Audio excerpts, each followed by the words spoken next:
კანადა ჩინეთთან კავშირებს აღრმავებს და შესაძლოა აზიურ სახელმწიფოსთან ექსპორტიც გააორმაგოს. ორმხრივ ურთიერთობებში სიახლეების შემოტანაზე მხარეები ოტავაში შეთანხმდნენ.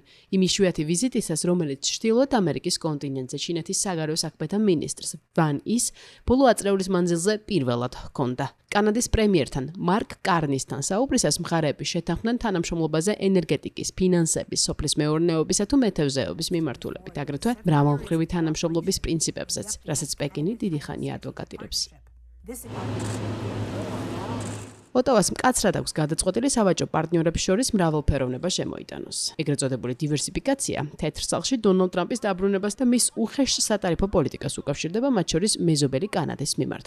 სულ რომ არაფერი ითქვას იმ ტერიტორიულ ამბიციებზე, რომელიც ვაშინგტონს კანადის მიმართ ღიად აქვს დაფიქსირებული. სწორედ ამიტომაა, რომ მარკ კარნის მთავრობა ახლა მაქსიმალურად ცდილობს შეამციროს ამერიკის შეერთებულ შტატებზე დამოკიდებულება.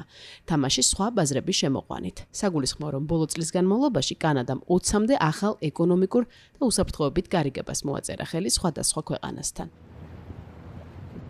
თავად ჩინეთი ქვეყნისთვის რიგით მეორე უმსხვილესი სავაჭრო პარტნიორია. მხარეები ხაზს უსვამენ სტაბილური და სანდო საკომუნიკაციო არხების არსებობის მნიშვნელობას ყველა დონეზე, რათა ორმხრივი თანამშრომლობა გაღრმავდეს და მოიხსნას ის გამაღიზიანებელი ფაქტორები, რომელიც შესაძლოა ამ პროცესს თანსდებდეს. მედიაში წერენ, რომ ვაჭრობის გარდა მხარეებს შორის გულწრფელი საუბრები შედგა ადამიანის უფლებებისა და საგარეო ჩარევის თემის ირგვლივაც, რაზეც ჩინეთს დასავლური სამყარო ხშირად საყვედურობს. ორმხრივ ურთიერთობებში არსებობს ტაივანის საკითხიც.